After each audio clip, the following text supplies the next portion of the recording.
Hello friends, आज मैं आपके लिए लेकर आई हूँ एक और हॉन्टेड स्टोरी। उम्मीद है आपको ये भूतों से भरी हुई हॉन्टेड स्टोरी ज़रूर पसंद आएगी। दोस्तों, आज हम भारत के ऐसे शहर के बारे में आपको बताएंगे जो स्वच्छता में तो नंबर 1 है ही, साथ में टेस्ट में भी नंबर 1 है। जी हाँ, आपने सही सोचा, हम बात कर रहे हैं आपके फेवरेट शहर इंदौर की। आपको जानकर आश्चर्य होगा, यह शहर भूतिया मामलों में भी नंबर 1 है। इंदौर में कई स्थान ऐसे हैं जो हॉन्टेड है और रात तो रात, दिन में भी लोग वहां जाने से कतराते हैं। पहला स्थान है गड़बड़ी पुल, राजेंद्र नगर। राजेंद्र नगर के आगे गड़बड़ी पुल है, जहां कई बार लोग वहां से जब अपने वाहन से निकलते हैं तो अपने आप उनकी गाड़ियां पलटी खा जाती है। ऐसी ही एक घटना हमारे एक परिचित के साथ हुई थी।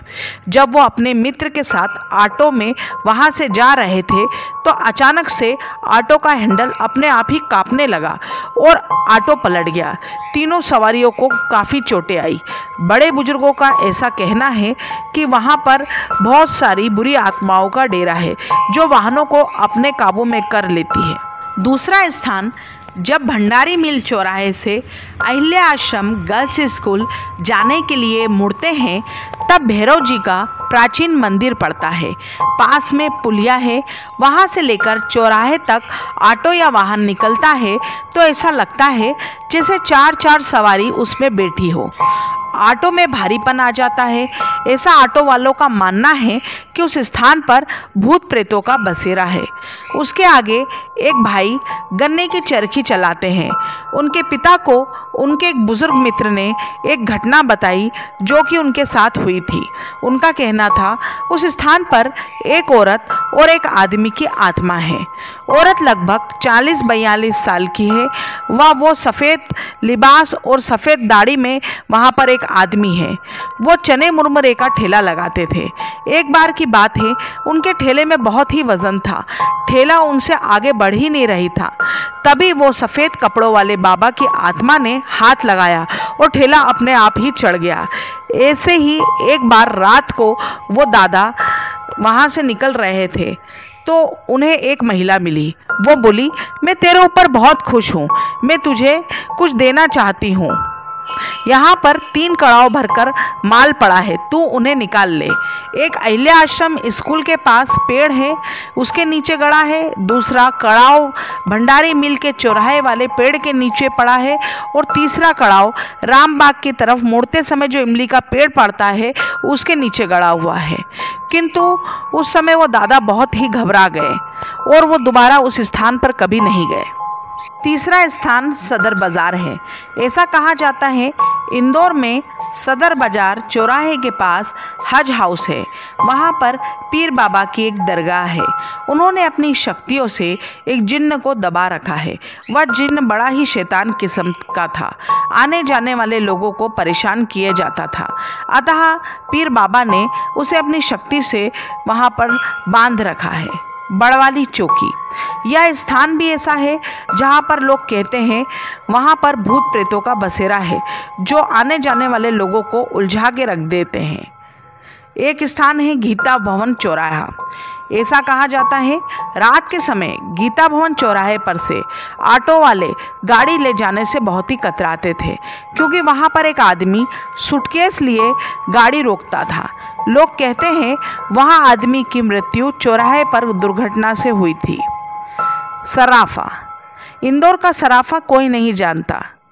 ऐसा कहा जाता है कि इस इंदौर के सराफे में जो भी मिठाइयाँ बनती है वह उसी रात को ख़त्म हो जाती है, क्योंकि रात में भूत इंसानी रूप में आकर सारी मिठाइयाँ खरीद कर ले जाते हैं। इंदौर का सबसे बड़ा हॉस्पिटल MY है। ऐसा कहा जाता है MY हॉस्पिटल के पीछे एक सफ़ेद कपड़ों में औरत घूमती है, वो चुड़ैल है। वहीं पीछे रहने वाली एक lady head constable madam Rane ने हमसे 2 घटनाएं साझा की थी। पहली, MY के पीछे एक महिला रोज कुत्तों को टोस्ट खिलाती थी। जब वो दोपहर को टोस्ट खिला रही थी तभी सफ़ेद कपड़ों में एक महिला आई और बोली, मुझे भी खिला। उन्होंने उसको टोस्ट दिया। वैसे ही वह औरत गायब हो गई। वो महिला जिसके साथ ये घटना घटित हुई थी वो कई दिन इसके बाद बीमार रही। दूसरी घटना खुद लक्ष्मी राणे मैडम के हस्बैंड के साथ हुई थी। एमवाई के पीछे उनके पति की सांची पॉइंट है। दोपहर को वो एरिया बहुत सुनसान हो जाता है। जब उनके पति सांची पॉइंट पर बैठे थे तब 2 बच्चे उनकी सांची पॉइंट के सामने आकर बोल रहे थे, तुझे दिखी? देख वो बैठी है। वो उनकी बात समझे नहीं। अगले दिन जब उन्होंने उन बच्चों से पूछा, क्यों रे, तुम लोग क्या बात कर रहे थे? तो वो बोले, अरे सफ़ेद कपड़ों में मुंह पर बाल डाले एक औरत तुम्हारे सांची पॉइंट के ऊपर बैठी थी। ये सुनकर तो उनके पतिदेव बहुत ही घबरा गए। देवास और इंदौर में आते समय एक स्थान ऐसा है जहां पर चुड़ैल रात के 1 से 2 के बीच लोगों को रोड पर चलते मिलती है। वह स्थान शिप्रा नदी क्रॉस करने के बाद आता है। ऐसा ही एक किस्सा हमें एक दादाजी ने बताया कि जब वे गणेश जी ठंडे करके अपनी फैक्ट्री की वैन से लौट रहे थे तब उन्हें वैन के साथ चलती हुई सफ़ेद कपड़ों में एक औरत दिखी। उसके बाल लंबे थे और पैर पीछे की तरफ थे। वह 6 फीट लंबी थी। दादाजी ड्राइवर के साथ वाली सीट पर बैठे थे। ड्राइवर ने हेडलाइट बंद कर दी। वो बोला, हमारे साथ ये चुड़ैल चल रही है। बस इंडिकेटर की रोशनी से उन्होंने गाड़ी चलाई। वो बोले, यदि मैं हेडलाइट चालू कर देता तो ये चुड़ैल गाड़ी में बैठ जाती और सबको मार देती। भूत प्रेतों पर आधारित मेरी ये कहानी आपको कैसी लगी मुझे ज़रूर बताएं और ऐसी ही रोचक कहानियाँ सुनने के लिए हमारे चैनल फ्रीकी फंटूश को लाइक और सब्सक्राइब करें। मिलते हैं एक और दिल दहला देने वाली रोचक कहानी में। तब तक के लिए गुड बाय।